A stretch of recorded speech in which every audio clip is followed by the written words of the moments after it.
The voice that's been lying to you. Let me ask you something.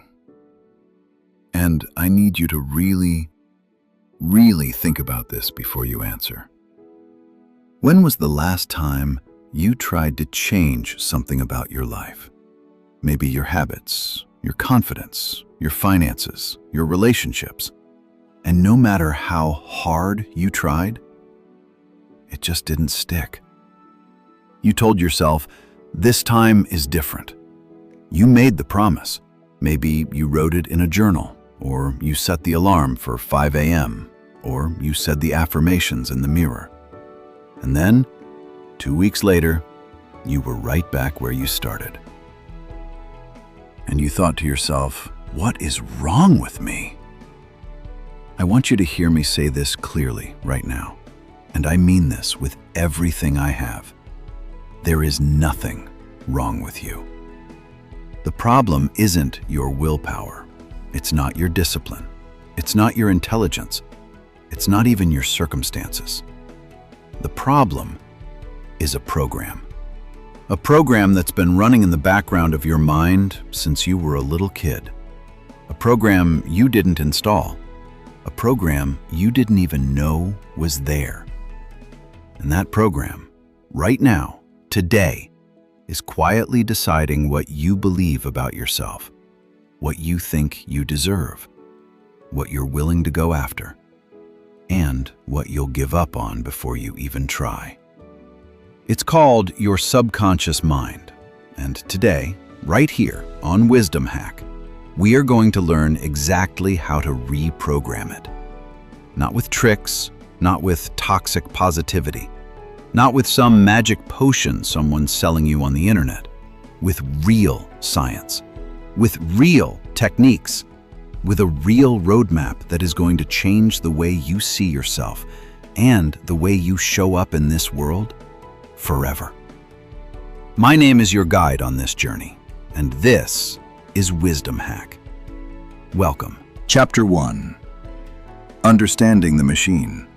What your subconscious mind actually is. All right, before we can change anything, we need to understand what we're working with. So let me paint you a picture.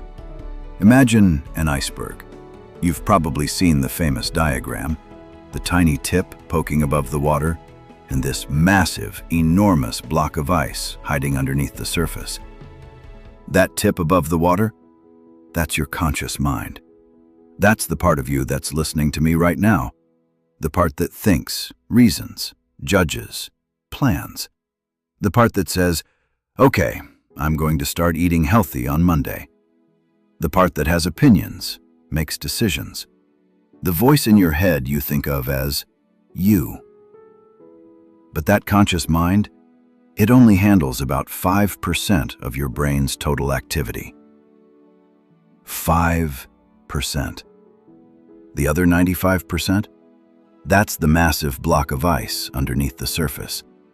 That is your subconscious mind. And here's what your subconscious is doing 24 hours a day, 7 days a week, even while you sleep. It is running programs. It is regulating your heartbeat. It's managing your breathing. It's filtering the literally millions of pieces of information your senses are picking up every single second. It's storing every memory you've ever had. It's holding every belief about who you are, what you're worth, what's safe, what's dangerous, what's possible, and what's not. Your subconscious is the most powerful supercomputer ever built, and it lives inside your skull. Now, here's where it gets really interesting. And this is the part that most people never get taught. Your subconscious mind does not know the difference between what is real and what is vividly imagined. Read that again. I'll say it one more time. Your subconscious mind cannot tell the difference between a real experience and something you vividly imagine. This is why your heart races when you watch a scary movie, even though you know it's fake. This is why you wake up from a nightmare, sweating and terrified, even though nothing actually happened. This is why elite athletes visualize their performance before a competition, because to the subconscious mind, the rehearsal and the real thing produce the same neural pathways. Your subconscious is like the operating system of a computer. It doesn't question its programming. It doesn't argue with it. It doesn't evaluate whether the program is good for you or bad for you. It just runs it. And most of us are running programs we didn't consciously choose. Programs written by our parents, our teachers, our childhood experiences, the culture we grew up in, the things people said to us, and the things they didn't say. Maybe someone told you when you were young that money doesn't grow on trees, that people like us don't get ahead, that you're not the smart one, that you're too sensitive, that you have to work twice as hard just to be seen as half as worthy. Those weren't just words. Those were lines of code being written directly into your operating system. And right now, your subconscious is still executing those commands. But here's the most beautiful truth I will tell you in this entire video. Operating systems can be updated. Programs can be rewritten. And you have the power, yes, you, to become the programmer of your own mind. That is what we're here to learn today. Let's go. Chapter 2. How your subconscious was programmed and why it wasn't your fault. Like looking back at old photographs. Now I need to take you somewhere for a moment. I need to take you back. Back to when you were young. Maybe 5 years old. Maybe 8. Maybe 12. Think about where you grew up. The house, the apartment, the neighborhood, the people around you, the adults in your world. Here's something that nobody tells you when you're a kid. Something that would have changed everything if someone had explained it. From the moment you were born until about the age of 7, your brain was operating almost entirely in a state called theta brainwave activity. Theta is a deeply relaxed, highly suggestible brain state. It's the same state adults enter during deep meditation or hypnosis. And here's why that matters. In theta state, your brain has no critical filter, no fact checker, no firewall, no part of your brain that says, wait, is this true? Is this actually how the world works? Is this actually who I am? You just absorbed everything. Every word your parents said about money, absorbed. Everything a teacher said about your potential, absorbed. Every argument you witnessed, absorbed. Every time someone laughed at you, absorbed. Every time someone told you to stop crying, absorbed. Every message you got about whether you were lovable, capable, worthy, or enough, absorbed. Stored, believed, programmed. And none of it was your fault. You were a child. You didn't have the mental tools to evaluate what was being poured into you. You couldn't turn to your parents and say, actually, I'd like to challenge that limiting belief with some critical thinking. You were just a little kid doing what little kids do, soaking up the world around you to figure out how to survive in it. But those programs didn't disappear when you grew up. They became the invisible rules of your life. Let me give you some examples, and I want you to listen carefully because one of these might hit a little close to home. If you grew up hearing, "We can't afford that," your subconscious may have created a program that says money is always scarce, and no matter how much you earn, you never feel financially secure. If you grew up in an environment where love was conditional, where affection was given when you performed well and withheld when you didn't, your subconscious may be running a program right now that says, I have to earn love. I have to be perfect to be worthy. If you grew up being told, directly or indirectly, that the world is dangerous and people can't be trusted, your subconscious may be blocking deep relationships and genuine connection to keep you safe. Does any of that resonate? Because here's the thing. These aren't character flaws. These aren't signs that something is broken inside you. These are protective programs that your incredible, brilliant young mind created to help you navigate a confusing world. The problem is, you don't need them anymore. You're not that kid anymore. You have resources, wisdom, and strength that little version of you couldn't have imagined. But your subconscious hasn't gotten the memo. Today, we're going to send that memo. Chapter 3. The science of neuroplasticity. Your brain can actually change. The discover of what here? Here's where I need you to get genuinely excited. Because what I'm about to share with you is one of the most extraordinary scientific discoveries of the last century. Are you ready? Your brain can physically change. Not metaphorically, not spiritually, although that's real too. I mean physically, structurally, measurably. The brain you have today is not fixed. It is not static. It is not the brain you have to live with forever. This is called neuroplasticity, and it has absolutely, fundamentally revolutionized how we understand the human mind. For most of the 20th century, scientists believed that the brain was basically set in stone after childhood, that the neural pathways you developed early in life were permanent, that you couldn't teach an old dog new tricks, or, more accurately, that you couldn't build a new brain. They were wrong. Here's what we now know. Every single thought you think, every emotion you feel, every experience you have, every behavior you repeat is carving pathways into your brain. Scientists call these pathways neural networks, and they work on a beautifully simple principle, first described by neuropsychologist Donald Hebb in 1949. Neurons that fire together, wire together. Think about it like a trail through a forest. The first time you walk that trail, it's overgrown, it's hard, it takes effort. But every single time you walk it again, the path gets a little clearer, a little easier, until eventually it becomes a wide, smooth road that your brain travels automatically, without any conscious effort at all. That's a habit. That's a belief. That's a subconscious program. And here's the flip side, and this is where the magic happens.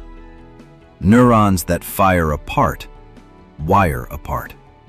When you stop walking a mental trail, when you stop feeding a thought, a belief, a pattern, that pathway weakens. The brain actually prunes unused connections. Old programs don't just stay there forever. They can fade. They can dissolve. They can be replaced. This is not self-help philosophy. This is neuroscience. Dr. Joe Dispenza, who has worked with thousands of people to transform their minds and their health, describes the process like this. Every time you have a thought and feel an emotion, your body releases chemicals that match that emotional state. And the more you repeat that thought-emotion combination, the more your body becomes physically addicted to that chemical cocktail. This is why people get addicted to their own anxiety, to their own sadness, to their own self-doubt. Not because they want to feel bad, but because their body is literally addicted to the chemistry of those emotional states. But here's what that also means. If you can get addicted to anxiety, you can get addicted to confidence. If your brain can wire itself to expect failure, it can wire itself to expect success. If your subconscious can be programmed with limitation, it can be reprogrammed with possibility. The science is clear. The capacity is there. It lives inside you right now. What we need now is the how. And that, starting in the very next chapter, is exactly what we're going to get into. Literally, Chapter 4. The 5 doorways. How to access and reprogram your subconscious mind. Chapter 4. The 5 doorways. How to access and reprogram your subconscious mind. All right, this is where the real work begins. Everything we've covering so far has been building to this moment.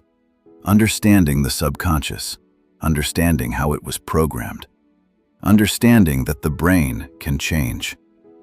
Now, how do we actually get in there and change it? There are 5 primary doorways to the subconscious mind. 5 proven methods that bypass your conscious mind's defenses and speak directly to the deeper programming underneath. Let's go through each one. Doorway number 1. Repetition. The most fundamental way the subconscious was programmed in the first place is also the most fundamental way to reprogram it. Repetition. This is why advertising works. Companies don't show you a product once and expect you to believe it. They show it to you 50 times, 100 times, until your subconscious starts to accept it as normal, as desirable, as trustworthy. The same principle works for the beliefs you hold about yourself. When you repeat a thought, especially a charged emotional thought, often enough, your brain starts to build a neural pathway for it. And once that pathway is deep enough, the thought becomes automatic. It becomes belief. The key word here is emotion. Repetition alone is not enough. You have to feel the thought. You have to attach genuine emotional energy to it, because emotion is the language of the subconscious. Emotion is the signal that tells your brain, this matters. Wire this in. Doorway number 2. Visualization. Remember what we talked about earlier? The subconscious cannot distinguish between a real experience and one that is vividly imagined. This is the power of visualization. When you close your eyes and vividly, I mean in high definition, picture yourself living the life you want, feeling what it feels like, hearing what you would hear, experiencing the emotions as if it's already real. You are literally writing new code into your subconscious. Your brain starts building the neural pathways of that reality. It starts treating that vision as a known destination. And once the subconscious believes something is possible, even inevitable, it begins to orient your thoughts, your attention, your decisions, and your actions toward making it real. This isn't wishful thinking. This is neuroscience and psychology working together. Doorway number 3. The hypnagogic state, sleep. Here's one that most people completely overlook, and it might be the most powerful doorway of all. The moments just before you fall asleep at night, and just after you wake up in the morning, your brain is in a hypnagogic state, hovering between waking consciousness and sleep.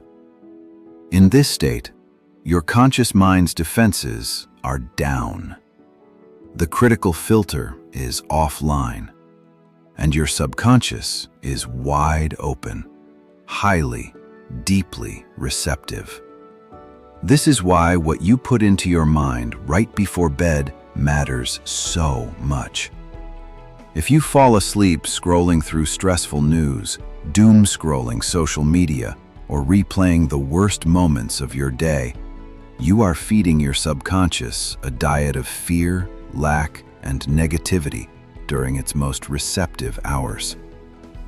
But if you fall asleep listening to positive affirmations, to guided visualizations, to empowering content, you are planting seeds directly into fertile soil. And when you wake up in the morning, before your logical mind fully boots up, that is another golden window. The thoughts you think in the first 5 to 10 minutes of your day set the chemical and neurological tone for everything that follows. use it, protect it. Doorway number 4, emotional shock and peak experiences.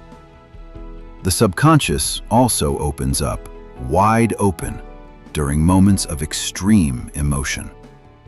This is why one traumatic experience can create a phobia that lasts a lifetime. The emotional intensity burned the program so deep, so fast, that it became permanent. But this door swings both ways. Moments of profound joy, of deep love, of spiritual experience, of breakthrough, of triumph against the odds. These are moments when your subconscious is highly malleable, when new programs can be written in an instant. This is why music gives you chills and changes your mood in seconds. Why a single conversation with the right person can shift your entire worldview. Why certain experiences, a sunrise, a birth, a moment of complete peace, can fundamentally alter who you believe yourself to be. Pay attention to those moments. Don't rush through them. Don't rush through them. Let them sink. Doorway number 5, hypnosis and guided meditation. And finally, hypnosis and deep guided meditation. These practices deliberately induce the theta brainwave state, that same state your brain was in as a young child, when everything was being absorbed and recorded. In this state, a skilled guide, or even a well-crafted audio track, can help you access subconscious beliefs, examine them, and replace them with new, empowering ones. Clinical hypnotherapy has been shown to be remarkably effective for breaking habits, reducing anxiety, healing phobias, and transforming deep-seated beliefs. You don't have to visit a hypnotist in an office to access this power. Guided hypnosis and deep meditation audio tracks are available right now, and used consistently, they are one of the most direct routes to lasting subconscious change. 5 doorways, 5 proven paths. In the next chapters, we're going to learn exactly how to walk through each one, with specific daily practices you can start today. Chapter 5. The Daily Reprogramming Ritual. Build the practice that changes everything. Motivational, grounded, steady, morning energy. Practical, encouraging, like a life coach laying out a game plan. I want to give you something real today. Not vague advice, not just believe in yourself, not some watered-down list of generic tips. I want to give you a daily ritual, a morning to night practice that, if you do it consistently, will begin to reprogram your subconscious mind in a matter of weeks. Science says it takes somewhere between 21 and 66 days to form a new neural pathway deep enough to feel automatic. But you can start feeling shifts, real, noticeable shifts in how you think and feel within the first 7 days. Here's the ritual. Morning, the first 10 minutes. When your alarm goes off, before you pick up your phone, before you check your messages, before you let the world rush in, lie still. Keep your eyes closed. Take 3 slow, deep breaths. And then, with your eyes still closed, spend 5 full minutes in vivid visualization. Picture your ideal day. Not someday, today. Picture yourself moving through this day with confidence, with energy, with clarity, with the exact qualities and emotions you want to embody. See it, feel it, hear it. Make it as real in your mind as you possibly can. Then, open your eyes, and the moment your feet hit the floor, say your morning affirmations, out loud, with conviction. Not in a whisper, not in your head. Out loud, because the sound of your own voice has power. Your affirmations should be present tense, I am, not I will be. Positive, what you want, not what you're afraid of. Emotionally charged, feel them as you say them. Examples: I am worthy of love, success, and abundance. My mind is clear, focused, and powerful. I attract amazing opportunities into my life. I am becoming better every single day. Now, I know what some of you are thinking. This feels silly. I don't believe these things yet. And here's my answer to that. You don't have to believe it yet. You just have to say it. Your subconscious doesn't need your logical mind's permission to be reprogrammed. It just needs repetition and emotion. The belief will come after the pathway has been built. Say it anyway. Feel it anyway. Keep going. Afternoon. The pattern interrupt. At least once during your day, set a reminder if you need to. Stop what you're doing for just 60 seconds. Breathe. Check in. Ask yourself, what have I been thinking about for the last hour? What story have I been telling myself? If you catch a negative loop, a worry spiral, a self-critical thought, a resentment you've been replaying, that moment of awareness is everything, because you cannot change a program you don't know is running. Once you see it, name it. There's that "I'm not good enough" loop again. Not with judgment, just with awareness. And then, deliberately, consciously, redirect.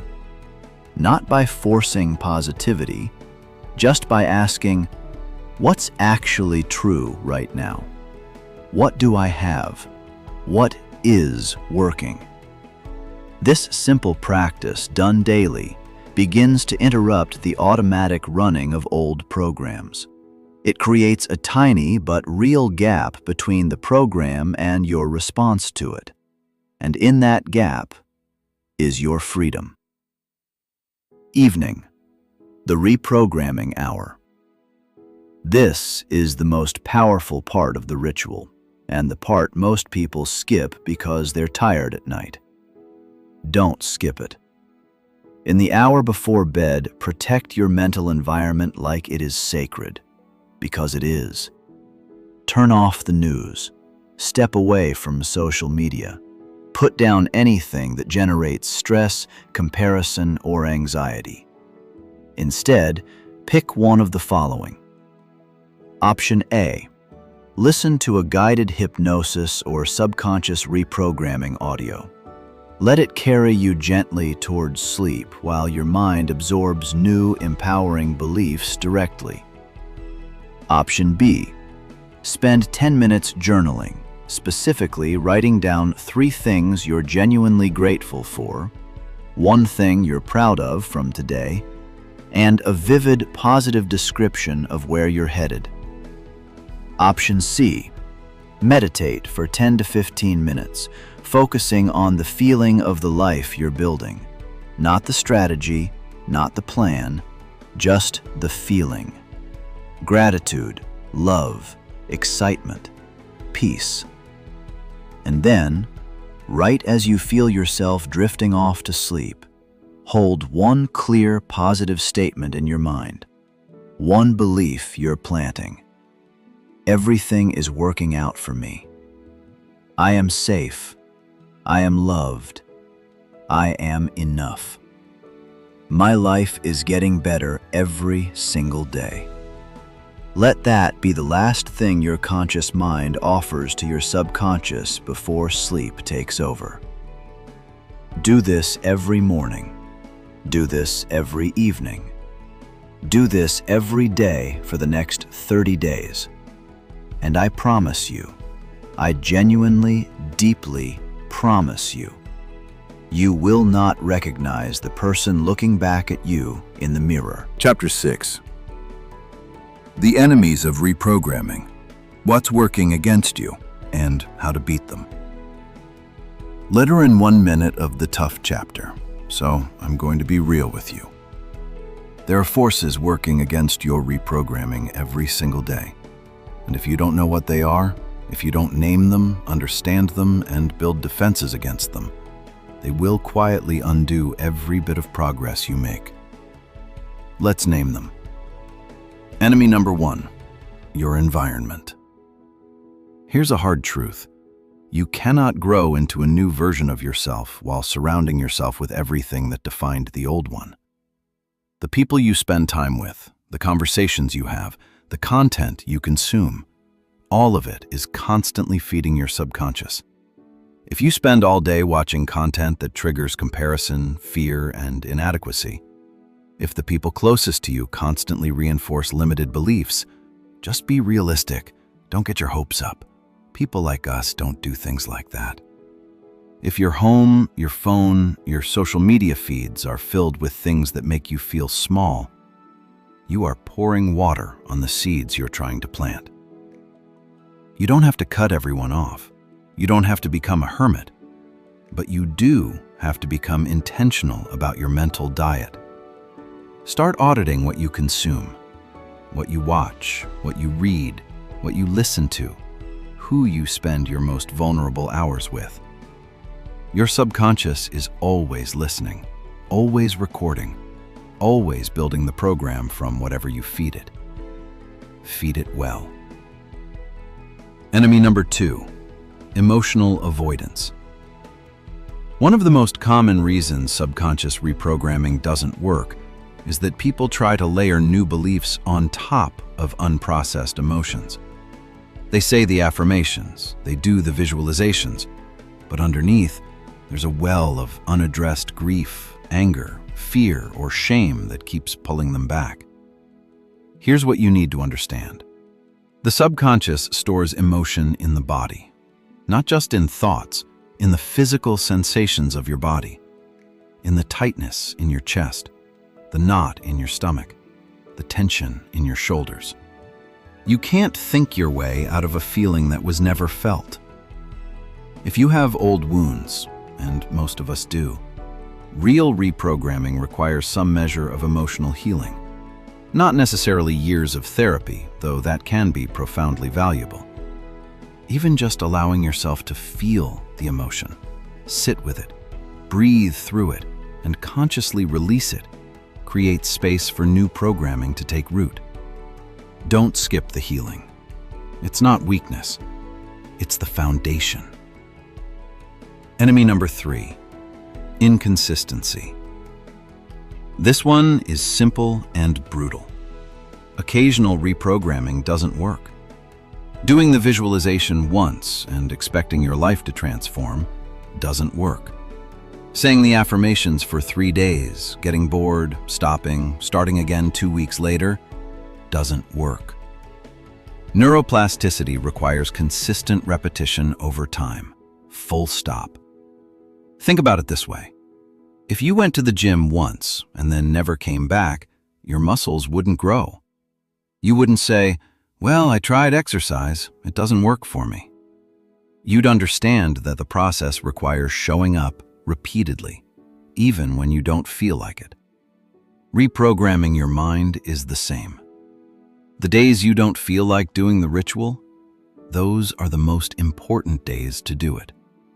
The days when the old voice is loudest, when the doubt is heaviest, when the motivation is gone, those are the days the new neural pathway is being built strongest.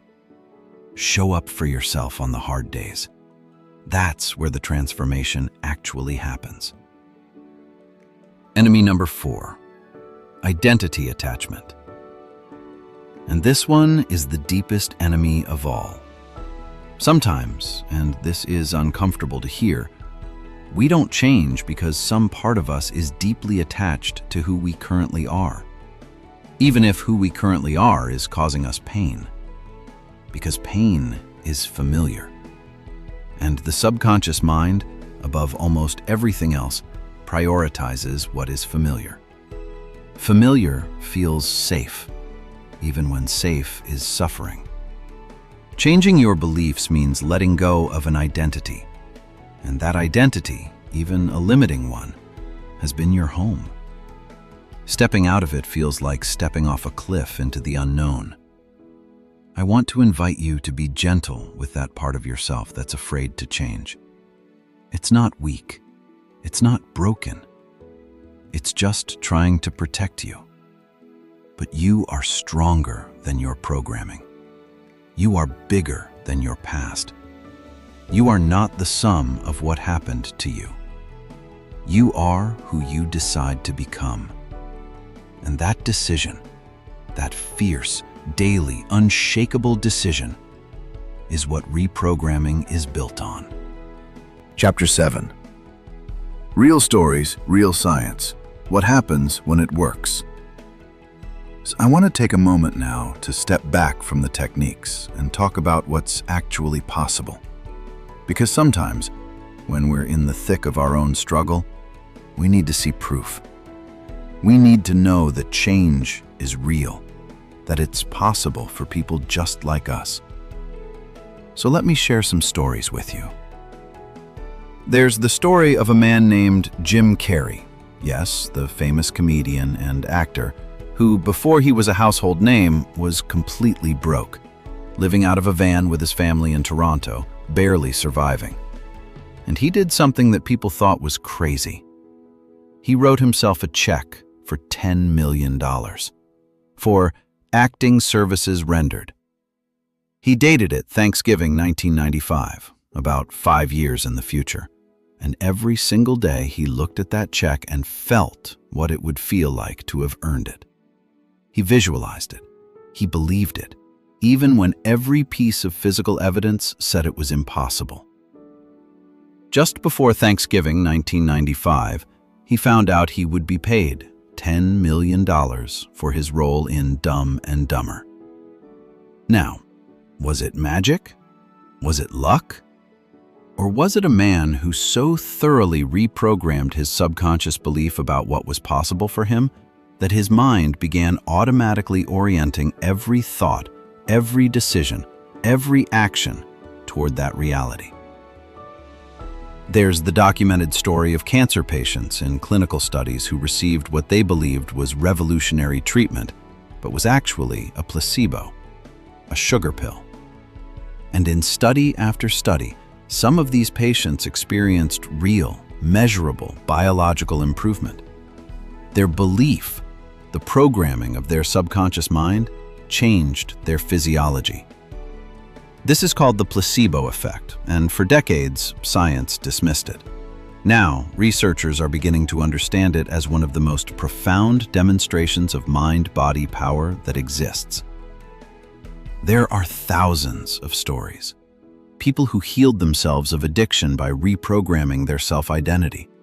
People who escaped generational poverty by fundamentally shifting their subconscious beliefs about money.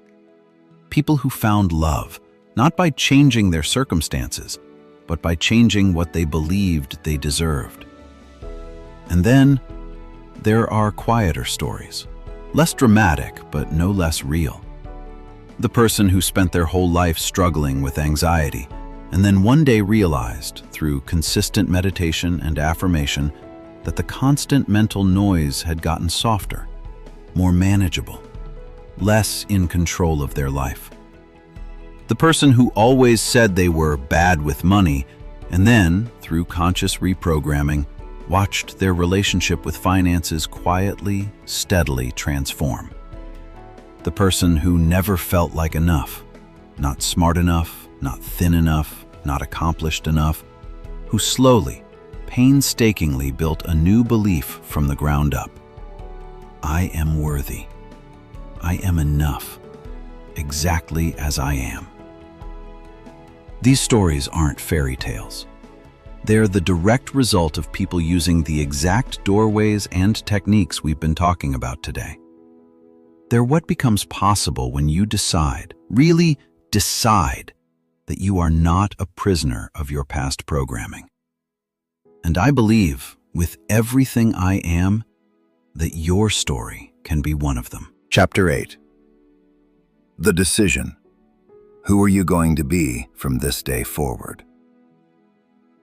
The kind that makes you feel like you're standing at the top of a mountain, This is the call to action of a lifetime. We've come a long way together today. We've traveled deep into the mechanics of your mind, and what I hope you're feeling right now, more than anything else, is this. You are not stuck. You were never stuck. You were just running old code. And now, you know how to write new code. But here's the thing about knowledge, and this is the most important thing I'm going to say in this entire video.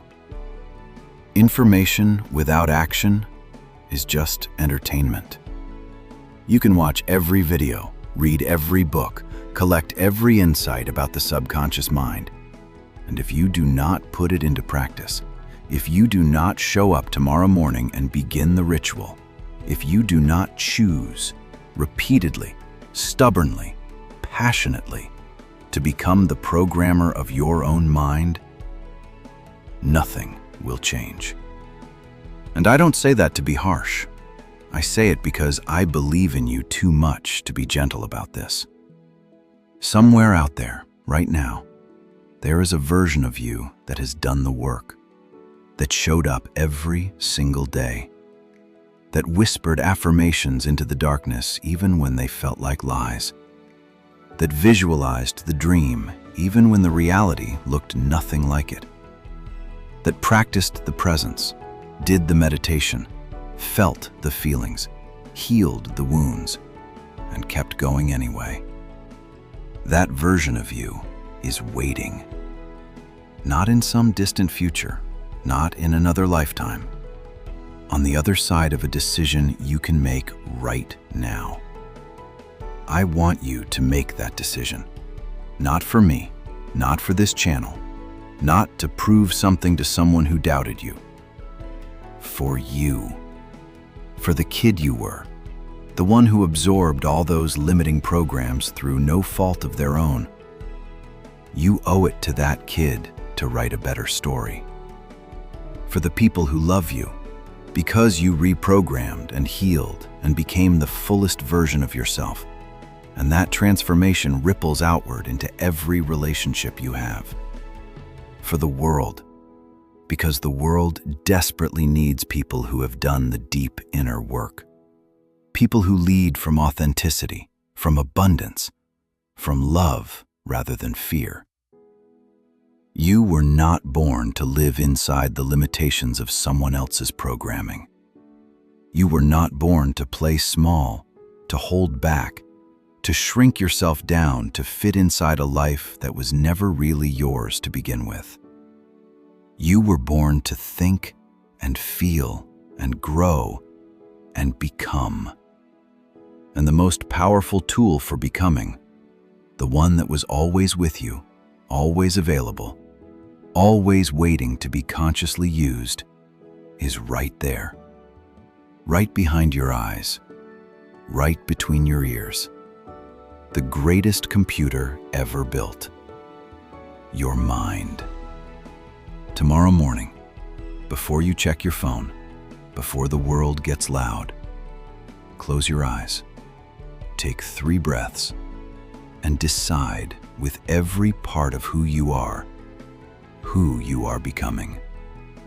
Then say it, feel it, see it, live it. Do that tomorrow, and the day after, and the day after that. And one day, I don't know when, but I promise it will come, you'll look up from your life and realize the program has changed. This has been Wisdom Hack. If this video has spoken to you, if it has moved something in you, please share it with someone who needs to hear it today. You don't know whose life you might change. Leave a comment below. Tell me, what old program are you committed to rewriting? I read every single one. Subscribe to this channel if you haven't already, because we are on a journey together here, and we're just getting started. I'll see you in the next one. Take care of yourselves. Take care of your minds. They are the most precious thing you own.